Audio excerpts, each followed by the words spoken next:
Hey, everybody, welcome back to the Outdated Wrestling Hour.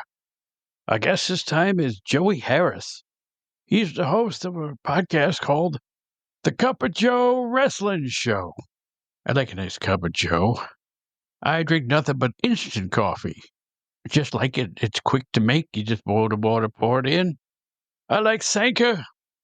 Well, in any event, get ready for a unique look at a unique podcast, as well as Bob and Joe go toe-to-toe on the Outdated Wrestling Hour. Actually, right now, I feel like a nice cup tea.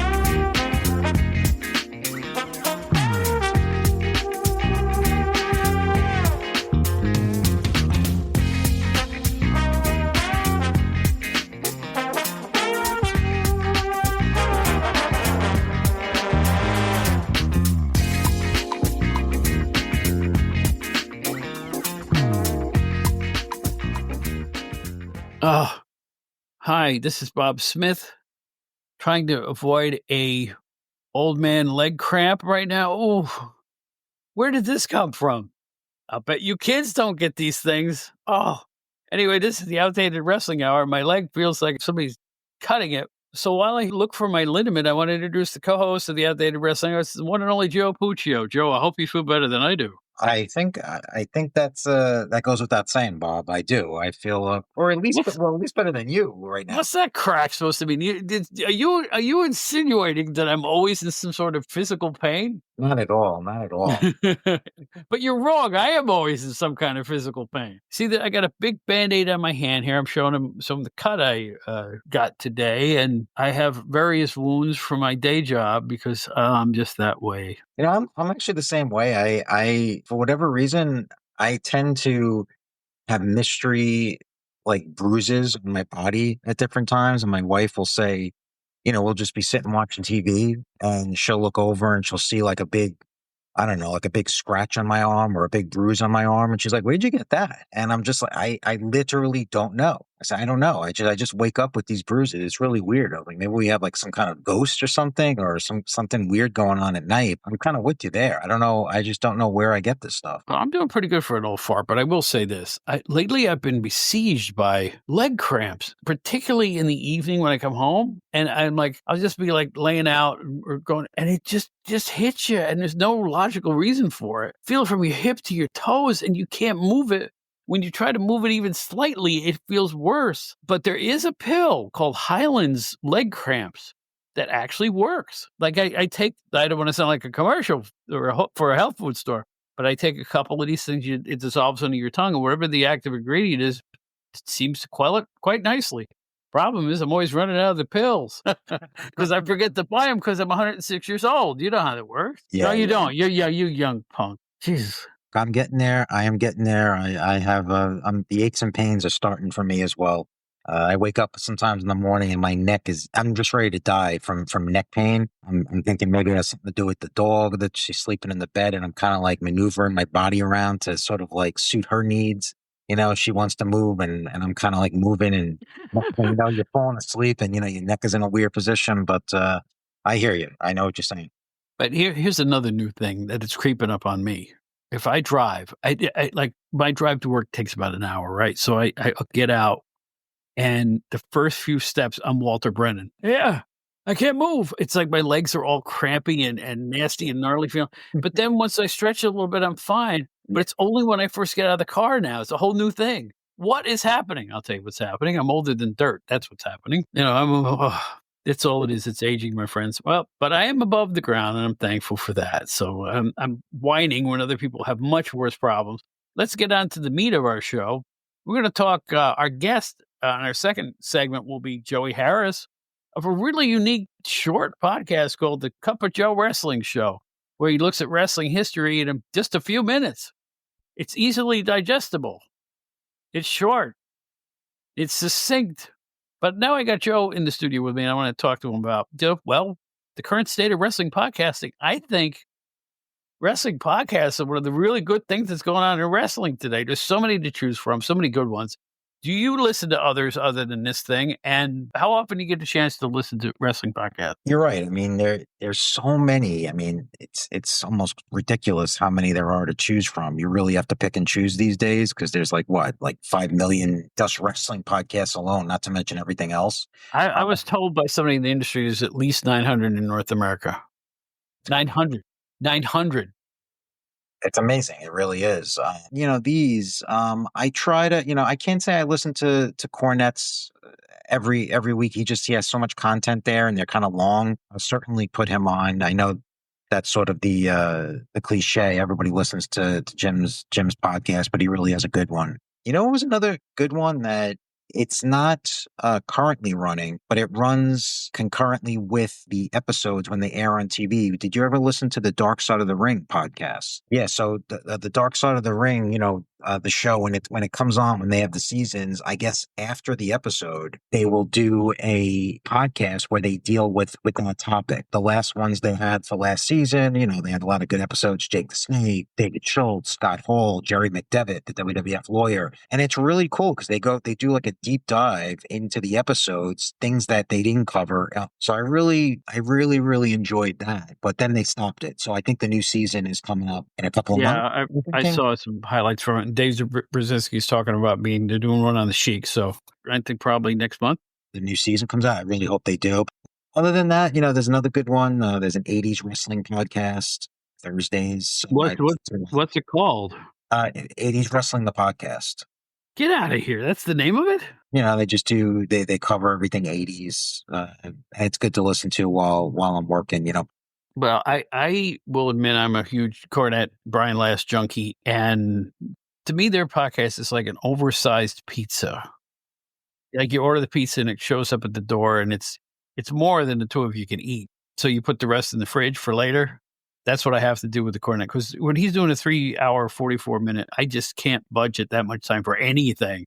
So I'll listen to some driving to work, some with my headphones on at work, some later on in the evening or, right before I go to sleep. I listen to the whole thing, but it takes me a while to get through it. I imagine a lot of people do it the same way, Also a huge fan of my frequent guests, Steve Generelli, John McAdam, the Stick to Wrestling. That's really cool. These guys really know their stuff, and I wouldn't say they flaunt their knowledge, but they have a lot of knowledge, particularly about the 80s stuff, and they're just spot on every episode. It's really entertaining. Through WrestleCopia, I'm listening to, I'm a big friend of Dave Dynasty, who does I love the name of his Wrestling Nostalgia podcast. You know what it's called? Wrestling Nostalgia. Just get right to it, get right to it. But he has a lot of great guests and an 80s bent, and I don't even know how he finds some of these people, but he does a great job.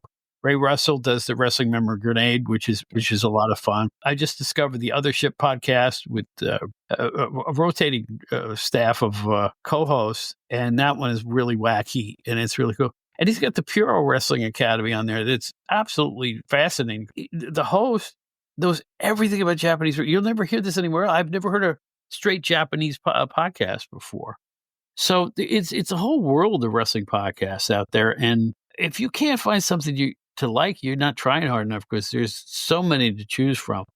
I will say the highest rated podcast, I'm not going to mention any names, Leave Me Cold.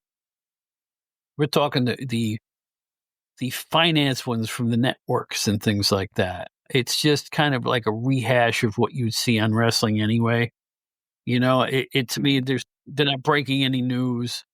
I don't care about, where one of the female wrestlers shops. That's not my cup of tea. That type of thing. It's just small talk type of stuff.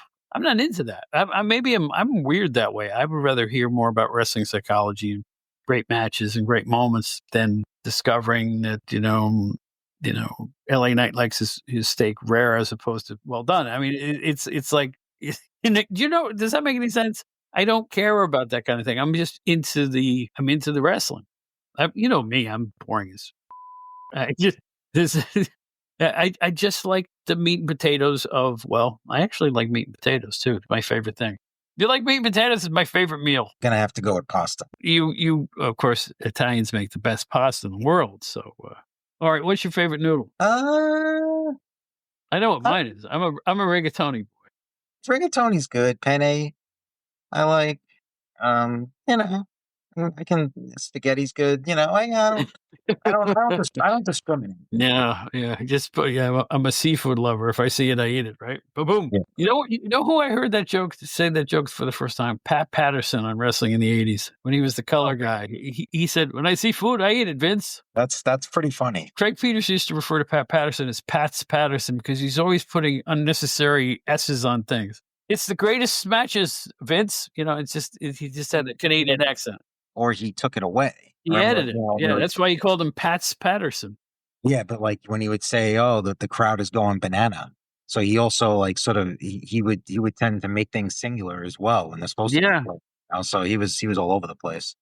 I liked him. I liked him on color mainly because if he was on color, it was leading to a feud with somebody, either Sergeant Slaughter or Angelo Mosca or Ivan Koloff. He was up against for a while, and they all attack him as he's holding the mic, and then they ran around their territory doing those matches based off that. So, it was so simple then. Good gravy. Well, he was. Uh, I like Pat too because he was. If Pat was around today doing that, he would get just killed. I mean, people would be like, "Oh, he's the worst announcer there is," you know. But I mean, back then, like you said, it was a lot more simple. It was like he was unique. He was given his viewpoint. We weren't really looking for somebody to be so technical and have all these technical Well, terms. And we don't even have technical now. We got Pat McAfee. All right. I Right. mean, he was basically a cheerleader for the promotion. Yeah. That's what he does. He just cheerleads. So I'm like, no, give me Pat Patterson 10 times over 10 over McAfee. In the battle of the Pats, I'll take Patterson every time. So anyway, any other podcasts suit your fancy out there? In fact, Well, even if they're not wrestling, do you listen to any non-wrestling podcasts? off the top of my head, I'm trying to think. What do I listen to? I tend to not listen to anything, especially non-wrestling related, every week. I'll kind of just search for stuff and just see what's around, but I really can't say I'm a hardcore follower of any one specific podcast. I mean, do you have any non-wrestling related that you it's like a must listen to each week? Yeah, I listen to a couple political ones. I listen to Mark Maron is is really bright guy and This just is tremendous interviewer. And it's easy to get hooked on a show. And it's funny because I was never that much of a fan of his stand up. And then I listened to the show and it's almost like a different guy. The real Mark Maron comes out in the podcast. And he's one of a kind. I guess that's why he's a top 10 podcaster, top 20, whatever he is in the world, just general interest. There's a couple other people that I find interesting, but no, I'm kind of stuck on sports. And yeah. there's also an entertainment one, and I can't, I just discovered it recently. It's kind of like my own entertainment hour. They just talk about stuff. Uh-huh. I thought it was really good, and it had a kind of nostalgic bent too. I'll have to get the name of that one because I just fell into that one looking for my own thing. You ever do? I'm on my cell phone looking for my own podcast. Does this make any sense? Like, and I'm usually when I'm starting the car up, right, and I'm going, here's what I do. I do a post-mortem. We used to say this in the newspaper and magazine business. You're a writer. A post-mortem. Once the thing is published you go back and look at it again, even though it's out. Yeah. In other words, it's already been killed. Now you're checking it out for the last time, and you see if you missed any mistakes or if this could have been better or if this printed properly and all that. But I do the same thing with the podcast. When it comes out on a Friday, I will give it a listen. Mm-hmm. So here I am on my own cell phone, not being able to find my own podcast because it's just because I'm old. Here's another thing about the cell phone. I can't type on a cell phone. I'm a great two-handed traditional typist. This hunt and peck stuff. Are you a victim of autocorrect? No, I shut it off. Oh, okay. I shut it off. When I buy a phone, I shut it off completely. I shut off anything AI too. Go away. I don't want it. You too? You shut off the AI? I mean, the autocorrect is on. I think there's different levels of it. There's one where it's just like you literally can't type anything before it corrects you. So I think mine is on like sort of a very non-sensitive level, whatever it is. Right, But right. it definitely takes practice. I mean, that's something that you see like young kids like typing on the phones, Oh, whatever, and it's the ridiculous. one the I saw a young lady with big fingernails once, right? And she is just using her thumbs, and she's going a mile a minute. And like, how the hell do you not like tap it with your fingernails? She was fantastic. I can't do that. And you know what? That's right. She was a reporter. I'm like, wow. I guess you developed a skill. Like, remember I told you about the old writer's shorthand for reporters? Yeah. I guess it's the modern way of doing it. Well, you know what? It's maybe they'll start teaching that in schools now because you know how now they don't teach cursive writing anymore in a lot of different schools. That's sort of like something that's going the way of the dinosaurs. They're not going to teach script anymore, cursive. I don't want to talk about kids in school. I'm mad at them all. I'm mad at them all, and there always will be. Calculators in math class, you, you moppets, you little punks. I had to sit down and figure out with a piece of paper and a pencil every single math question. These kids could jam it out on their calculators or their cell phones. My word. It's so unfair. Imagine you were taught now to use the calculator as long as you come up with the sum that you're looking for. In fact, when I was a kid working in a drugstore, I could count back the change the proper way. Hmm. You remember 20, if it's 11, 10, I would go, 75 makes 12, 13, 14, 15, and 20. Thank you very much. They don't do that anymore. Even the bank doesn't do it for you anymore. Listen to how old I am. Shut up, Bob. Good gosh. I'm complaining about, but you notice that when I was a young man, they used to count your money back even at the supermarket. Now even the bank just extends their fist and there's a bunch of bells in it. Yeah, When we bother to see a teller at all, that is. When's the last time you saw a bank teller? not very often. Yeah, no, it's not. Not often. Oh, I don't know. No. I think it's been decades since I've had to talk to a teller. Isn't that something? The world's changed, my friend. Right. I mean, you even cash like checks now, right? In the ATM, you just throw it in there and it Yeah. deposits them, and that's it. Yep. You don't need it. Fact, you don't even need to go to the bank. You can deposit your checks on your phone. Yeah. Oh, it's scary. Bring back the days when you could go in with like 5 rolls of nickels and get the money for it. Now, you know what I found once? I literally wanted to go into a bank. I went into a bank and wanted to get, excuse me, 2 5s and a 10 for a 20. Sir, do you have an account here? I'm like, what? I wanted to make change, and they wouldn't make the change because they didn't have an account at the bank. I believe it. I believe it. Yeah. These young punks, I don't know what to say. Well, anyhow, we're way off of wrestling podcasting here. No, but I really do think that there's so much good stuff out there. And Brian Solomon, come on, Yeah. Yeah. shut up and wrestles. He is. I will. He refers to himself on his Twitter, I think, as the Dick Cavett of wrestling. I think that's a perfect description for him. Yeah. Great interviewer, smooth as silk, knows everything. His interview style is non-parallel. He's about as good as it gets as an interviewer.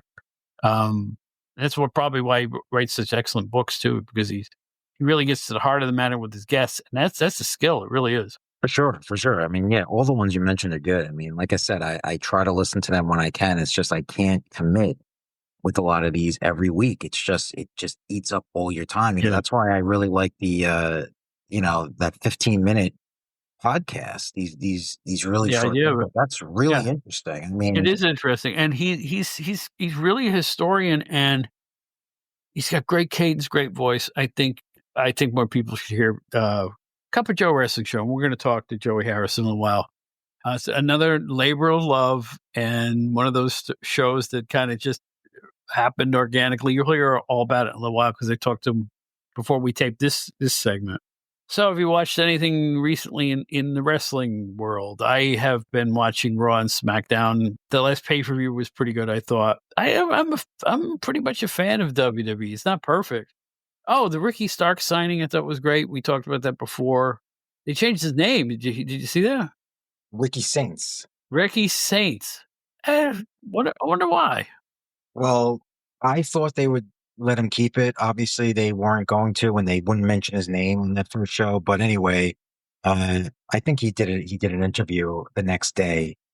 I don't know which pod it was, but he said, you know, he's cool with the name because it kind of is a little bit of a callback to New Orleans because he's from New Orleans. Oh, So he's got I the get it. Saints connection, you know. So I guess Mhm. it was him. I don't know if that's just him giving, you know, the company line, you know, they wanted to change it and he's trying to make the best of it. I'm sure he didn't want to really change it. You know, we've talked about that. This has been going on for forever in wrestling, but it is weird. You know, I guess they want to brand him as one of their own. This takes me back just a few years ago, right before the pandemic, how good the old NWA was with Corgan at the helm, because they had LA Knight and they had Ricky Starks and they had Jim Cornette and they had James Storm and they had just go down the list, Nick Aldis, Wade Barrett. He was with He was Cork. in the NWA. Yeah, he was the color guy there with Joe Galley for a while.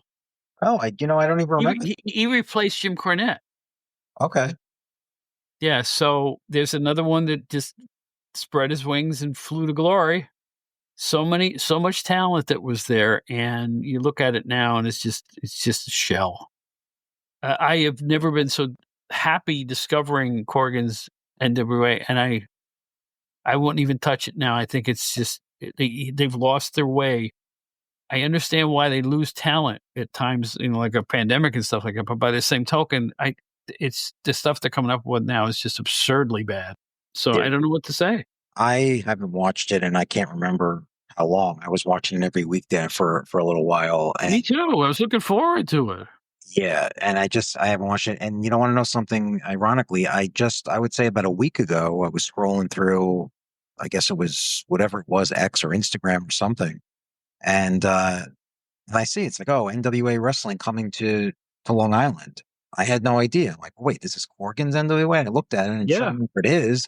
And it's at some, you know, somewhere out east, one of the gyms or something Yeah, small. just little tiny place. And I'm thinking, you know, they last year they went to 2300 Arena in Philly. They acted like they were wrestling at the Garden.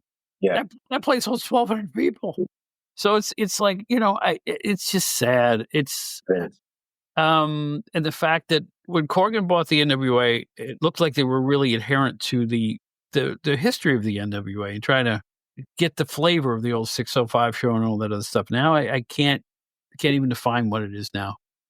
And I say they've got AWA-itis. It's like, you got a pair of trunks, you want to work tonight? It's like they'll put anybody in the ring and proclaim them as a star when they've really accomplished nothing. So it's just sad. And you know what?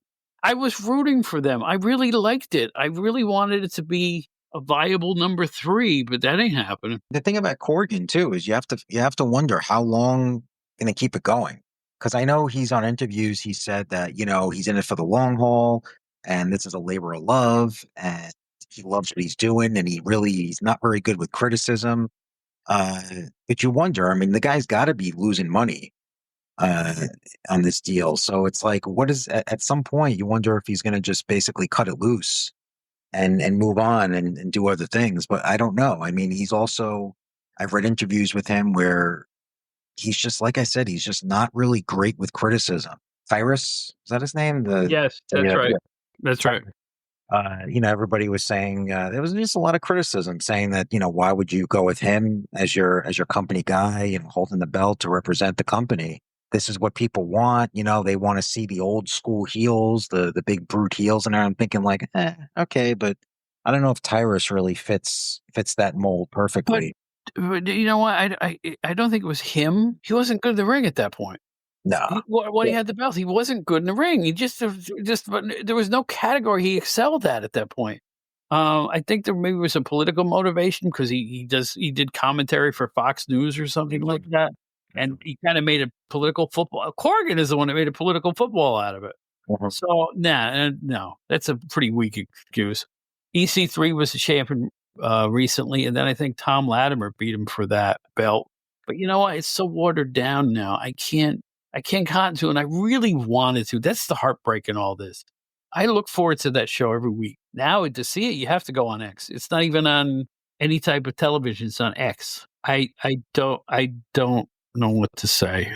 it's like your favorite restaurant, and then one day you go in and there's all new people there, and the food's not as good, but you keep going out of habit, like you're like a corner diner or something like that, and then you get food poisoning, you go, "I'm never going back there again." That's the NWA. It's and I rooted for them so hard, and I really enjoyed it. Eli Drake was, that's LA Knight. I thought he was a star in the making even back then. I remember he had this really great match against, Mr. Anderson. It Oh, was right. Mr. Kennedy. Yep. Just even the I bought the pay-per-views. I was buying the pay-per-views, Oh, more than a few of them. So and then, then you had the cocaine spot last year and all this other stuff. It's swirling down the sink. What can I tell you? It's just well, sad. that's right. I forgot about that. That But was you know the what? next. One thing I wanna do in 2025 is get out to some indies because 'cause I'm hearing such good things. Even here in the Long Island area, I'm hearing such good things about some of these organizations. The one in Connecticut I was talking about last year, I really wanna go out again and get a seat and watch pro wrestling for $20 instead of $2,200. I wanna see the stars of tomorrow, and, Creative Pro is here in Long Island, which is how many good wrestlers have they, churned out of there? So I wanna go out. I wanna check out some pro wrestling. I think this is the time to do it. Yeah, I want to check out a Creator Pro show too. I've actually never been to one of theirs. I think they run out in I think Hicksville and Yeah. Yeah, they've places like that. places like that, yeah. Yeah, I would like to see one of those shows, and I do hear a lot about the Long Island scene, but I haven't been to an indie show in quite a while. The last indie shows that I was going to regularly was a few years ago, actually in Queens. So I would drive back out to Queens to the old Queensboro Elks Lodge, where Mhm, ECW used to run in its early mhm, days. mhm. It's actually a different location now, so it's actually down the block. The Elks Lodge is not the actual same building; it's on the same block, but they moved. It's a lot smaller. And they were doing a lot of indies there. I'm not sure if they still do them. I don't get out there that much anymore. But those were really fun. I mean, those I really used to look forward to. I mean, you sitting in the second row, it's tense. Yeah, You got the guy yeah. wrestling right in front of you. They're hanging out after the show, and it's just a good atmosphere. They had the bar open, you had a couple of beers. It was fun. I wanna get out to Connecticut too and see Rick Del Santo's group. And the reason is I've seen a couple of their videos on YouTube. They make these short videos there, Yeah. and I liked what I saw, and none of it insulted my intelligence. They weren't creating overly wild characters. It's always bad. When an indie tries to do something like really florid and over the top, it just ends up looking comical. Somebody's stabbing another guy with a pair of scissors while eight people watch. You know what I'm saying? It's Mhm. but if you can keep it within the wrestling milieu and have, I think it's important. And I'm not a prude, but I think independent wrestling should be family friendly. You can't grow and sell tickets if you can't bring your kids. Because yeah, a lot of these shows, yeah, I mean, it seems like if you're eliminating the kids, if you're having a really hardcore product or a product that's not kid friendly, I mean, you're losing a lot of money there. Because it's a great, it's an affordable outing for a family. And that, You have that your dad and to it bring, your kids, and right there, it's something that they can actually watch rather than have to go by themselves. I think you're certainly losing money by but it, doing that. well, there's the thing too, and I think a big problem with the Indies is watch your language too. It's not just the violence quotient. It's like flipping a bird and swearing. I know they do it routinely in AEW now. Yeah, like that's cool. Yeah. By the way, that's just cheap heat. I mean, come on, you better than that. Walking into a arena and extending your middle. I know Steve Austin did. I didn't like it when he did it. Yeah. It's cheap heat. It's just cheap. You didn't earn that boo. It's like, look how rude he is. The independents are a great proving ground. And Creative Pro, like you said, it really, I find it an interesting concept, and their record of success is amazing. And this Connecticut group that Rick Del Santo is part of sounds interesting. And there's other groups in Philly and groups all around the state of New York, upstate where Kayla Sparks was from when I saw her in Albany. There's some really thriving groups. They run in Albany once a month like they used to. So I would love to go see some indie cards because it's like been too long. It's just been too long. I just want to shut my brain off and watch some wrestling. I haven't experienced that in far too long. Yeah, no, I agree. Yeah, we should head out to an indie show here or there in the area to do Yeah, it. and come back and report on it because it's like just to see, the indie scene, it seems to be hot. If you buy an issue of Pro Wrestling Illustrated, now I hate to hype my old job, but they report on the indies extensively, and there's some interesting stuff going on all over the country, not just here on the East Coast. So I think that yeah, it's worth giving it a shot. And like you say, you can still do it. You can afford it. It's even cheaper than a baseball game. So I don't want to forget the fact that this is a nostalgia podcast. Anyway, this is Joe Puccio. Joe, we'll see you next week. Thank you for your contributions as always. And hold on for a minute or two. We've got the host of the Cup of Joe Wrestling Show. He's going to be on here in about 2 minutes. Hold on, listen to this, and we'll be right back.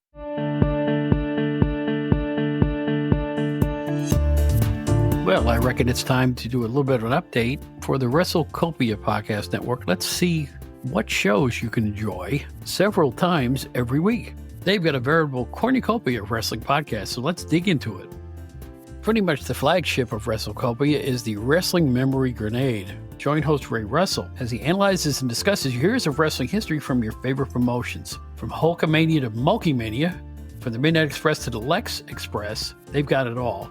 Tune in and get a big piece of history on the Wrestling Memory Grenade.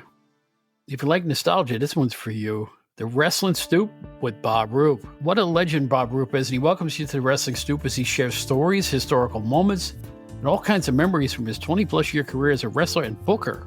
And you know he got wild near the end of his career. Find out all of it on the Wrestling Stoop with Bob Roop.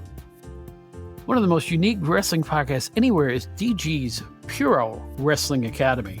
Join host Dan as he travels back in time to discuss the history of pro wrestling in Japan. He's spent decades studying the world of Japanese pro wrestling. Now he offers up his historian-level knowledge to you. You'll learn something on every single show, I guarantee it. That's DG's Puro Wrestling Academy. The great Gene Jackson hosts the Retro Wrestling Review. That's RE-View. Brings in a variety of co-hosts and wrestling legends to the program as he goes back in time to watch and review pro wrestling from years goes by. Get the breakdown here at Never Before Heard Stories, and feel free to watch along with them. It's worth it, let me tell you, especially if you're a USWA fan. Enjoy the Retro Wrestling Review. When this show started not all that long ago, it was called Dangerous Conversations with Doug Gilbert. Now it's Dangerous Conversations with Doug Gilbert and Tommy Rich, two of the great stars from Memphis and beyond. You'll learn all about them. Hear great old school stories, stuff you've never heard before, definitely on Dangerous Conversations with Doug Gilbert and Tommy Rich. One of my personal favorite podcasts out there is Wrestling Nostalgia with Dave Dynasty, a meat and potatoes name for a anything but a meat and potatoes show. Join him as he reminisces about pro wrestling history with a variety of legendary guests and topics. And what I like about him, he knows everything about Dick the Bruiser, Bruiser Bedlam, and the WWA. But that's only part of what you'll hear on Wrestling Nostalgia with Dave Dynasty. It was the WWF versus WCW, Raw versus Nitro, the Monday Night War, the Ratings War, the NWO, the Attitude Era. Now, there's a podcast all about it. It's called Monday Warfare, Raw versus Nitro. They break it down with episode reviews, you name it. If you want to know all about that classic ratings war, listen to Monday Warfare, Raw versus Nitro. One of the most unique podcasts you'll hear anywhere is the Other Ship podcast. It's a pop culture contest with a pro wrestling lean. Join a rotating group of co-hosts as they talk movies, sports, music, TV, food, and of course, pro wrestling. They take on various topics of roundtable discussions, special guest interviews, and other content concepts. As they say, laugh your ass off on this voyage aboard the Other Ship. New episodes are in the bag for the Captain's Corner pod. Join Captain Nick as he presents the Captain's Corner podcast. It features old school wrestling interviews and discussions, plus all the latest goings on in the world of the Captain's adventures. Nothing else quite like the Captain's Corner pod. Also on the WrestleCopia Network, the Glory Days GrappleCon cast. Hosts Barry and Captain Nick present the Glory Days GrappleCon podcast featuring memories and special interviews. with wrestling stars of the past and even those of today. There's even more at WrestleCopia, a podcast called TR Shocks the World, the WCNN News, and the Power Hour. It's quite a lineup with more new podcasts joining all the time. It's the WrestleCopia Podcast Network. How do you get involved? It's pretty easy. Go to their constantly updated website, WrestleCopia.com. Click a few buttons and take a voyage into wrestling's past, present, and future. Get it all at WrestleCopia. Now, you guys know, I listen to a lot of podcasts. I'm like a podcast junkie now, not just wrestling podcasts, but all kinds of podcasts. And I'm juggling all the time. I try to listen to Cornette's show, and I break it into chunks. It takes me like 4 days to listen to an entire Cornette show, but I do get through it, because I want to hear what he has to say. And, a lot of the WrestleCopia stuff I'm hooked on, like Dave Dynasty and, the stuff that Ray is doing and G. Jackson and all these folks. But I just discovered a new one, for me anyway, because the show's been around a lot. It's called the Cup of Joe Wrestling Show. And that's exactly what it is. It's like short, meaty looks back at a lot of pro wrestling's greatest moments. And I have the host of the show, Joey Harris, here to talk about it. Joey, thanks for being here. Bob, thank you so much for the invite. I really appreciate it. And thank you for the kind words you say about the podcast. Well, it's different. I'll tell you that. Like I told him before, I said, it's this little bite-sized chunks, but the chunks are filet mignon. So it's like, it's just right up my alley because it's good meat and potatoes reportage of stuff that happened throughout wrestling history. Let me just ask you the questions I have about your show. When did you get started, and how long you been doing it? I got started. I had an old show back on Blog Talk Radio where it's just you call in, you do the show, and you hang up. And I did that for about a year and a half, and I got 41 total downloads. And I said, let's not do this anymore. And so I hear you. And so my wife had bought me a microphone and a set of headphones that I'm actually listening through. And it's like, why don't you do a proper podcast? And so I started in January, I believe it's the 23rd. It came out of 2020. 7 weeks later, the world shut down for COVID. And so I was doing a lot of shows since then, but I've been doing it weekly since then. So we just passed our 5-year mark. Nice. That's a long time. And I'm just discovering the doggone thing, right? Right, right. Now, let me ask you a question, one podcaster to another. Unlike the the Undertaker and all the other top podcasts that are out there, I am entirely self-financed. I do this all on my own. Are you like me that you walk into an electronics store and go, oh, look at that mic? Yes, and you look at the reviews and you go, oh, man, would this help a little bit?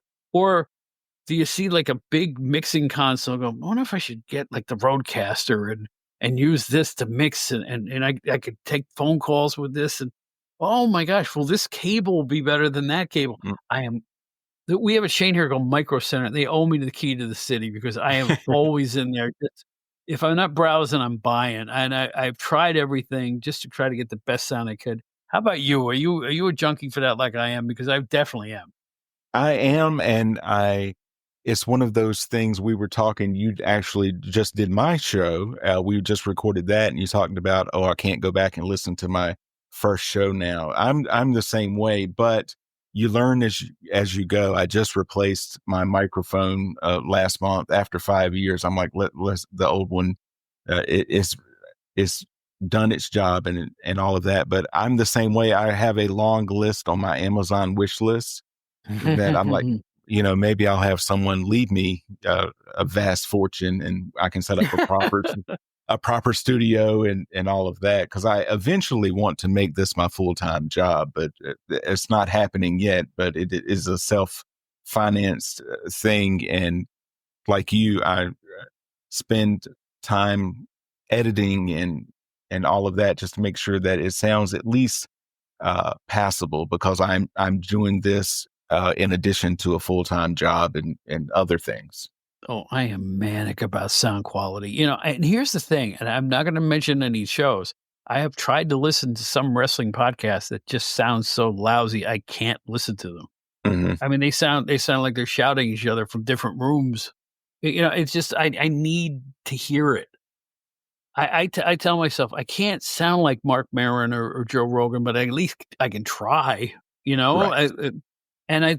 I've had a couple of sound engineers tell me your show sounds fine. So if I wanna be heard clearly and succinctly, and I think that's an important thing. And I think any podcaster who just kind of talks into his mic and then just throws it out there like that, I don't think you're doing a service to your listeners because try to have people hear you, isn't that important? Right, right.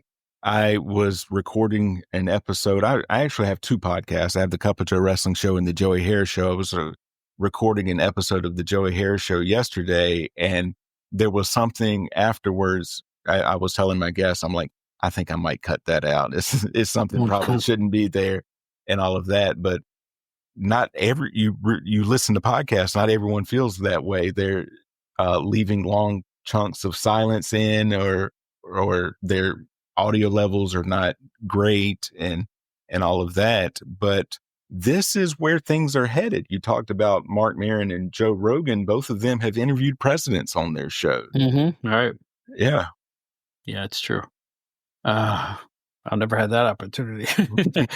Now, the Cup of Joe Wrestling Show is more than a catchy name. It's a concept.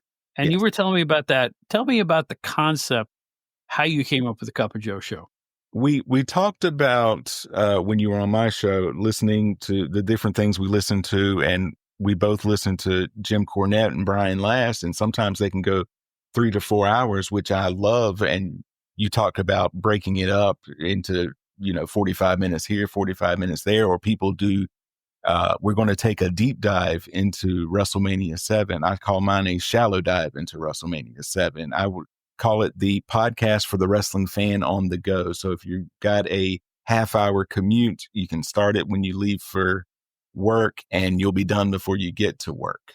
That's the way I look at it. And occasionally I go longer episodes, but I try to keep it around 30 minutes. But if there's something interesting or something, I will go that. But I'm never going to do a 3 to 4 hour podcast for that. Interesting. Because you're kind of going against the grain, really. Right. It really is against what a lot of podcasters do. In my mind's eye, I always pictured a podcast listener as being, here in the New York metropolitan area where I'm from, I always picture the audience being on a train or a bus going to work. Mm-hmm. And I think the podcast have replaced the newspaper and, for a lot of people. And I always imagine my listeners listening on the way to Manhattan on a bus. Is that the vibe you get too about why you do what you do? Absolutely. I was thinking more like, because we really don't have the public transportation here. We do have a bus system. But I was thinking someone getting in their car and they're driving to work, and they throw on the podcast as they're driving and going through stoplights, and maybe I can make them think, maybe I can give them a little chuckle or what have you. But I was really thinking about that wrestling fan around 30s or 40s, my age, that's interested in the classic stuff. So I made a rule for myself. I did break it last year because I reviewed WrestleMania because I went to it, but I try not to do anything within the past 5 years. I now am mainly in the 90s, which is I've made it up to 95, which is 30 years ago. Wow. And the way you reported it sounds like you watched the thing the previous night. You've got a real gift for that. It really sounds fresh. It sounds like you're discovering things, even though these shows are decades old. Right. And occasionally, like, I am now, as we were recording, the episode that came out today was on the 1995 Royal Rumble. And I talked about when I first saw that and was a fan, I didn't get to see wrestling all the time. And so really enjoyed it when I got to see it. But my first time I seen him at ringside, and they have not shown him fully. I'm looking at the roadie, which is Brian Armstrong. Right. I thought it was Tony Rumble. I thought it was the Boston Bad Boy. Really? Yeah. Until I see up close, I'm like, no, that's not Tony Rumble. But just the way that he had the do-rag and the cap and the thing. And I'm like, is that? No, that's not who that is. So I think about that, and I discovering new things or remembering things that I thought of at the time. That's, to me, is the really great part about what I'm doing. It is. I'll just do a little editorial point here. I always wish that Tony Rumble had an opportunity with one of the majors. Give him a shot. Right. I think he could have been honed into something really special, because nobody talks with that accent on wrestling. Right. He was a real Boston bad boy. And I just think, you know what? Knowing him like I did, I know he knew the psychology really well. He was really, really good at what he did. And I just think it was a missed opportunity that nobody, Jerry Jaffe too. But those are two guys that I think should have done a lot more on the major scene than they did. I enjoyed your interview with Jerry Jaffe with that, and I learned so much. And you think about, didn't he have like one night as a manager? Yeah. Yeah, and they don't let him do anything. So. Right. Yeah, they told him, just go out there and don't do anything. I mean, huh? He's a dynamite talker. If you ever watch Dr. Jerry Graham Jr., which was his wrestling name, do the Graham's Gallery on the old Bruiser Bedlam show, where he just sits there and lambasts. He was like a mini Roddy Piper, but he didn't mimic Roddy Piper. He was as effective as Roddy Piper in drawing heat. Right. A real gift of gab. He's the type of guy, after you hear him for 30 minutes, you go, I want to smack this guy. Because he was so, and, like I say, there's a real art to being a tool. The Miz is beautiful at being absolutely just awful. Logan Paul, the reason people don't like him is that he's good at being bad. That's old school. That's old school heat he's drawing. The arrogant, that goes back to Buddy Rogers when you think about it. People hated Buddy Rogers, not because he cheated, but because he was arrogant. Right. And, it was a subtle thing back then, and it worked like gangbusters. I am such a huge fan of The Miz. And you talk about a guy who's just busted his butt for over 20 years now to get where he is, and he's good. No, he's good. He's good. I can't complain. They flip-flop him a little bit too often. Right. He's a good guy. He's a bad guy. He's a heel. He's a face. You know what? He learned the craft. Nobody can take that away from him. It's not like again, at the time when the Honky Tonk Man was the Intercontinental Champion for a year or whatever it was, I hated the guy. Oh, this act is the shtick. It just bothers me. But it bothered me because he was good at being bad. And the Honky Tonk Man was an anomaly for the WWE because that was the steroid era. It was the tail end of the steroid time. Right. And he was an average sized guy who got heat just by, again, his corny 1950s Elvis Presley shtick. It was totally original. And now I really respect Wayne Fair. I think he's amazing. I think he has done more with less than any wrestler that I can think of, because, he had a major career in a time where he probably shouldn't have. You know what I mean? Absolutely. That was a 60s act in the 80s. And I give him nothing but props. I think he did a fantastic job. Right. And I look at it, and now I'm going through the 90s, and a lot of the ECW stuff was good. I do think at times they went too far with the violence, but I'm thinking back. In fact, I had just watched it preparing for an upcoming show. What I call the only chair shot that I remember from ECW is the Tommy Dreamer 1 to Raven up against the cage. It opened up, I believe, all of their shows after that, almost up until the end of the show. But now you go through, they're setting up tables, and then the tables have to be on fire, and then you're pulling. They've got a hardware store up under all their rings now, and I'm like, oh. And the spot, I actually think that, without knowing it, Bron Breakker killed everybody goes outside and we all huddle up together, so we're going to catch the one guy that's coming off onto all of us. He killed that a couple of months ago, I think. I don't know if you saw it. He's running around the ring, trying to get after Kaiser. And he comes around the corner and Kaiser sees him as he's about to, and he just steps to the side and Braun Breaker just crashes through the table. I'm like, of course, that's what you would do if somebody was jumping at you and all of that. I said, he's just killed that spot, because now people are like, why are they all waiting for that guy to jump on them? Right. Well, but that's all over especially the indie world. It's like I say, the jumping off the basketball hoop routine. Right. It's like and you see 3 grown men with their arms in the air, Right. waiting. Why didn't you just walk away? Right. It's so, I don't want to get on my soapbox because they talk about this a lot on this show, but do stuff that makes sense. Absolutely. That's all you need to do. A little continuity, a little brain power. I mean, the hurling guys through the announce table on WWE on every Raw and SmackDown show, it never produces a win or a loss, and nobody gets hurt. So why are they still doing it?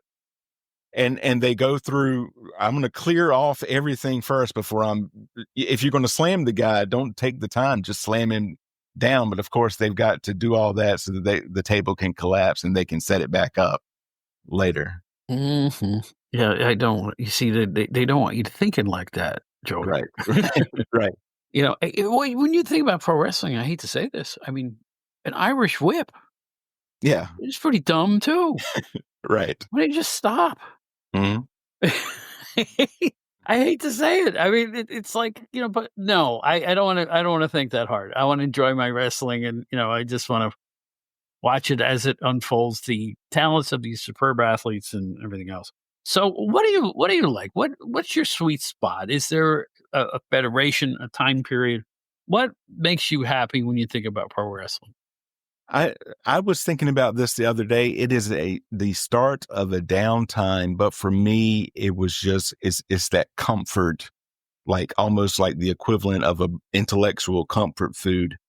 The year 1993, I always remember fondly, and it's because I guess that I was 15. I was just starting to come into my own, but every week, and I think at the time I had 3 to 4 hours total that I could watch wrestling, and that was just my time where I could turn off the mind and just be entertained for an hour. So like I said, I know it's a downtime in the business, but I really enjoy that. And now I'm enjoying going back and seeking out the stuff from the 80s and the 70s, because I can get a lot from that. I can get enjoyment because I'm like, oh, look what they're doing. The guy is he's putting on a headlock, but the other guy is selling. He's reacting with his head and his hair and everything like that. And 1992, Jushin Liger was the first person I saw do a moonsault. And I could not wait to tell everybody that this move this guy had done. And now if it's not a 450 triple Canadian destroyer, everybody's like, ho hum, that's just another move. I yearn for a side headlock. No, I'm serious. Right. No, I get it. I wonder how the fans will react. A guy holding another guy, squeezing him, let's say for 35 seconds. Would they abide it anymore? Would they yell boring? You were talking about the honky tonk man, and he has said in interviews, he goes, why don't they exploit that? Because if you just keep the headlock on and they're chanting boring, after a while, you'll probably make them mad. They won't say, somebody, and they're just so angry that, that they're in that, because he said, we're slowing it down and we're making them think instead of throwing 80 things at them per minute. But the problem, since I was a kid, the entire wrestling audience mindset has changed and they know too much. So when somebody sees a side headlock, they go, rest hold. Right. Which is really unfair, because you're supposed to be wrestling. Right. That's a wrestling hold. I mean, an armbar is a wrestling hold. Right. Although I must say the modern mindset has brought back arm bars and arm locks as something that could really, really hurt. And I think people are kind of accepting of those, but not so much the traditional referee stance, back into the ropes, put your hands in the air, referee breaks them up. the old way that virtually 80% of wrestling matches started in the old days. I don't think people would abide that anymore. Like the Right. feeling out period. Right. Now everybody needs a storyline or some sort of drama before they even, face off against each other.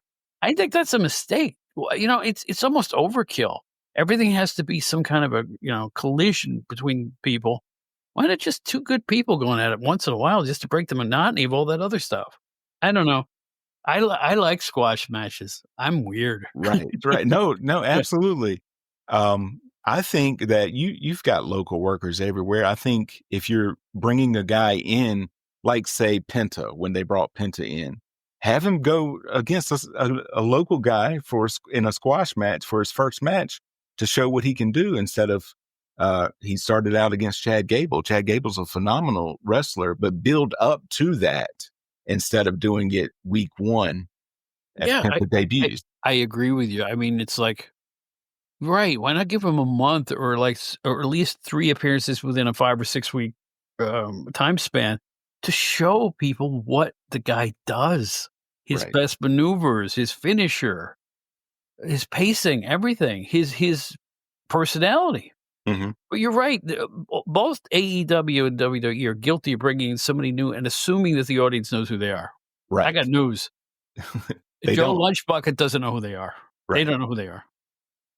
And I am big into the online wrestling community, but that is not everyone. Everyone is not online and aware of everything all of the time. You have to, I guess, educate your audience as someone is coming in, and not automatically, oh, I know everything about wrestler X as he comes out. No, I may have never seen that wrestler before.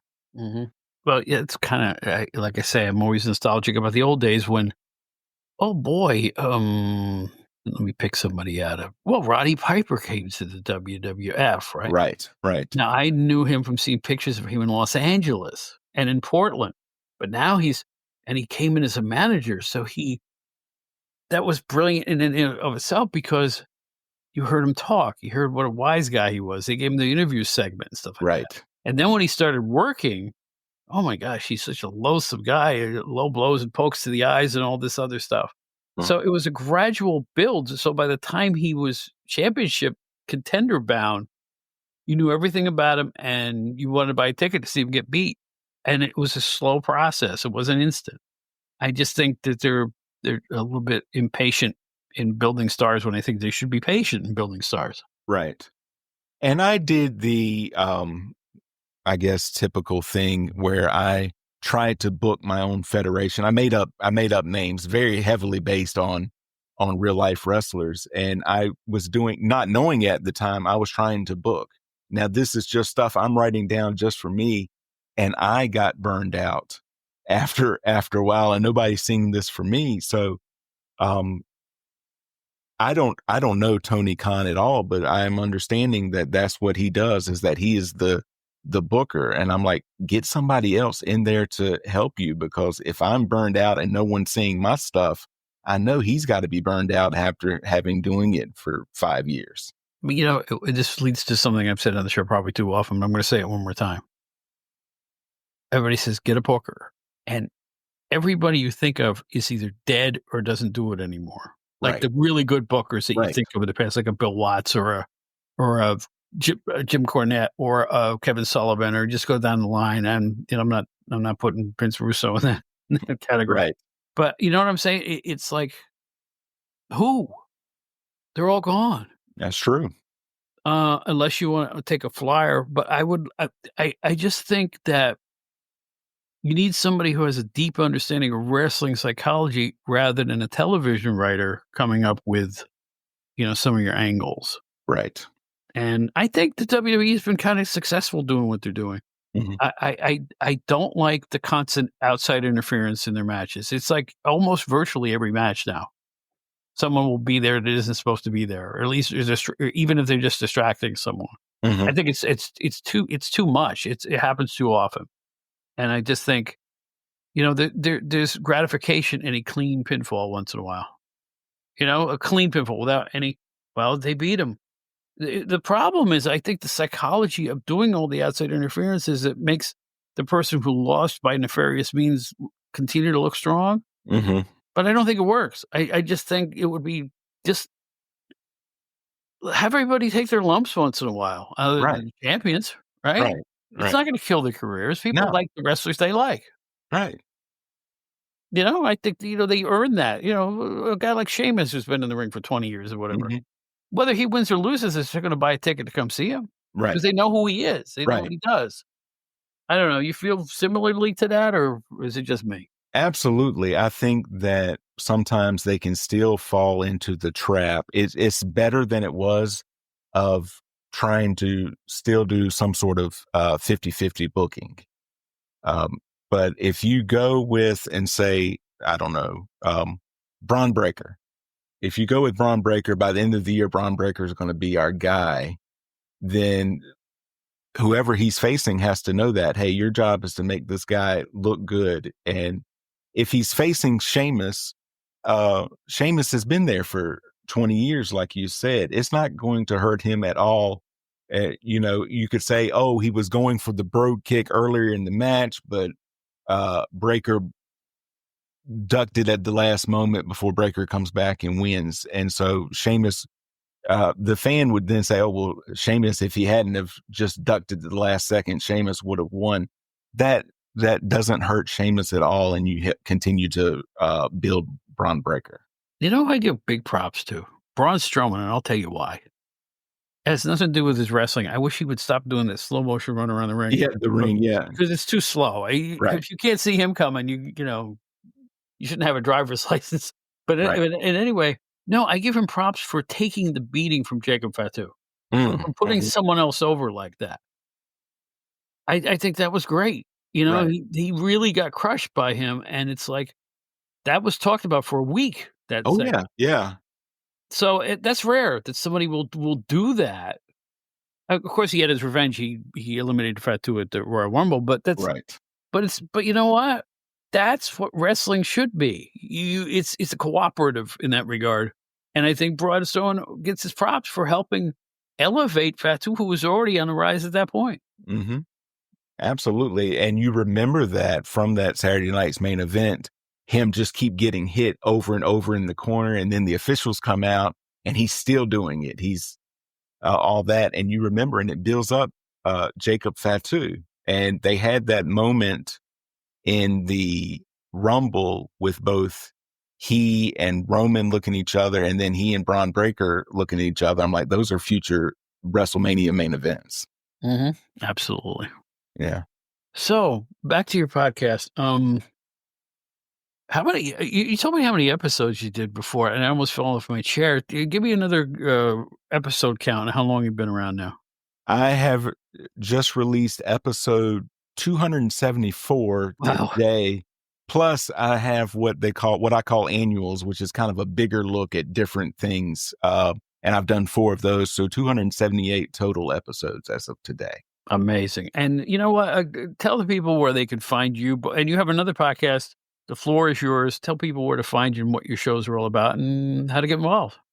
If you just go I'm on all major podcasts, the Cup of Joe Wrestling Show every Thursday, wherever you find your favorite podcast. And the Joey Harris Show is another show where I told Bob I talk about just basically everything else but wrestling on that. That's every Sunday, wherever you get your fine podcasts. And if you want to find me on social media, I made it easy for you. If I'm on a social media, especially I'm on Facebook, Threads, and Instagram. I'm on Twitter and Blue Sky too, at the Joey Harris. I just made it easy for you. It's the same thing on all the social media platforms.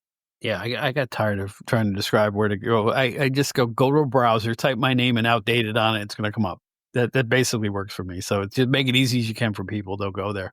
Although sometimes I have met some of my older listeners who do not want to use apps. Right. They want to go to a website. Mm-hmm. And that's why you have a website, right? So that people will go there and enjoy it any way you can. I just say anywhere you can find it, just go. I'm happy with whoever chooses to listen. I'm sure you feel the same way. I do have a website. It's thejoeyharris.com. I have blogs up there, and it has all my social media and my podcast info on the side. So I made it easy for you. There is a musician, I've never met him, named Joey Harris from California. And when I first was trying to get on Twitter, I said, I'm sure he's got it. And there was also a football player so instead of at Joey Harris, I didn't even try for it. I went at the Joey Harris because I had seen a comedian that went by the something. And I also do, in what little spare time I have, which is not much, I have also done stand-up comedy. So Really? Yes. Yeah. Oh, we're gonna have to get you on the other show. Yeah, the Travail. I just had them Eric Johnston on the entertainment. I just listened to that. Yeah. And he's doing really great. I mean, he's being a podcaster, and I had Tony Coleman on and he's being a podcaster. Pretty soon, the guy who cleans the hallway in my co-op is going to have his own podcast. It's just, and you know what? More the merrier. You know what? Absolutely. This podcasts are the radio of today. That's the way. Radio of today. I hate to sound old, but I am. But I think I turned away from radio a long time ago, but I turned toward podcasts. Right. Do you have a similar feeling about that? Yes, absolutely. I do have the local radio station tuned in my truck, and just in case something happens, I can get local news from there is what I get it for. But we had talked earlier, and you said that you had never done radio. I did radio out of college for about 5 months. And I like to tell people, if you've ever seen WKRP in Cincinnati, it's just like that. It was just not to that extreme, but it is just like that. Mm-hmm. Yeah. There's a friend of mine from upstate New York, where I'm originally from. His name was Steve Whately. And he always wanted to be on radio. And he finally got an opportunity with one of the local stations. And I believe, and I'm hoping I'm not speaking out of turn, but years later, he was like a program director. Mm-hmm. And I'm like, nice job, man. Right. That was his dream, to get into radio. And it was my dream too, to be honest. I went to SUNY Brockport on a communications, and I just never, life just didn't present that opportunity to me. I met somebody, stuff works out. Sure. So the fact that I can do something that resembles radio in my old age is kind of ginchy. I'm enjoying the whole process. Right. And it's something that you can do where you don't need the $1,000 equipment and all of that. My first 7 or 8 episodes, the audio is not great because I was accidentally recording from my laptop mic instead of my microphone that I had bought. But if you slowly, you learn and you get better, but you can do it from your home. You have a computer, or if you have a phone, you can do it from your phone now. It's made it more accessible to everyone. Yes, they have. But you know what? You are, and you sound major league, my friend. And I'm really happy for your success. His name is Joey Harris. Once again, it's the Cup of Joe Wrestling Show. You can find it. You'll find it. And I really appreciate you being here. If I'm hoping that there's some people who hear your voice who haven't heard you, they're going to listen to you now, because it's like, you got the gift, my friend. And I'm really, really appreciative that you're here. Thank you, Bob. Thank you so much for the invite. And thank you for doing my show. Bob was also a guest on my show. And we had a few minor hiccups, but that's all right. We got it it done. That's podcasting. Like I told you before, Joey, I had one guest. It took me 3.5 hours to get him situated, but that's right. Podcasting. It is. That goal that some of these podcasts, supposedly there are these companies that go, I always have a guest with a microphone. If they don't have a microphone, don't book them. I'm like, wait a minute. If it's somebody interesting in my field, if they're talking to me through a Coleman tissue paper, I'm going to put them on the show. I don't care where they're coming from. Right. If it's newsworthy, I want them on the show. So not everybody is going to invest when they're on a podcast in an expensive. Shoot, I don't think when you watch news interviews on all this networks, ever since the pandemic, everybody interviews people from their homes now. I think none of them are using mics. I think they're talking right through the computers, unless somebody can tell me differently. Do you think that's the case? I think they're talking to the computers, and they have engineers, sweetening the sound back at the studio, I think. I was invited to a party last fall, and they had the TV on. It was college football was on, And the halftime, the guy giving the stats and all of that, it was him in a room with, I believe, just an iPad in front of him doing all of that. So if you're right, it is a lot of, hey, I've got my iPhone here or what have you, and you just record something. I've seen that on news stations. Yeah. Well, there's the thing. Like if you want to talk to a congressman or something at 9:00 at night, you're going to have to talk to him from home. Mm-hmm. And now it's easier than it's ever. And we're in a golden age of some things. And I'm thankful for that anyway. Folks, it's Joey Harris. Really, really proud to have you here. Continued success. And we'll talk soon, all right? Thank you, Bob.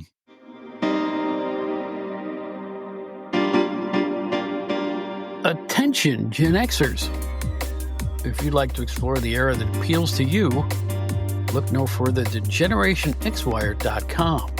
The generation who grew up with elite in entertainment, music, movies, TV, books, pro wrestling, and more finally has a one-stop destination for all their Gen X needs. From Aerosmith to Batman to the Killer Bees to the Twilight Zone, there's something for everybody at GenerationXWire.com. You won't find a more eclectic mix of pop culture content than at the leading website that specializes in the greatest generation, GenerationXWire.com. Check it out today.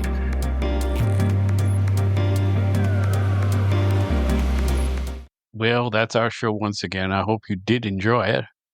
I just want to let you know, I just got an advance copy of what's going to be a major wrestling book this year in the mail.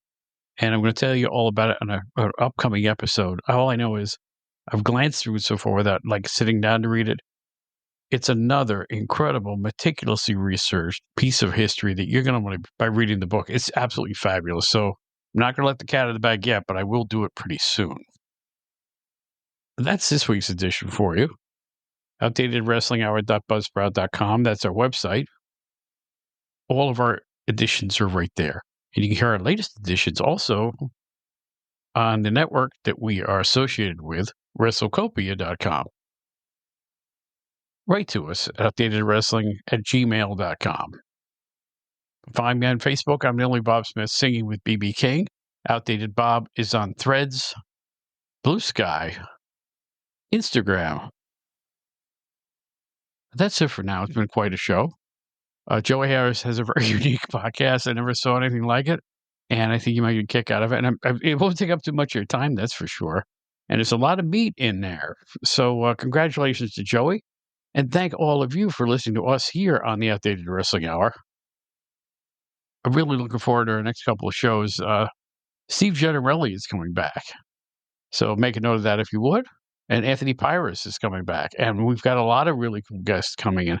I'm going to be talking to Evan Ginsberg twice. So gird your loins. We're gonna have a lot of fun here in the Outdated Wrestling Hour. Thanks again to my buddy Joe Puccio. Thanks again to all of you.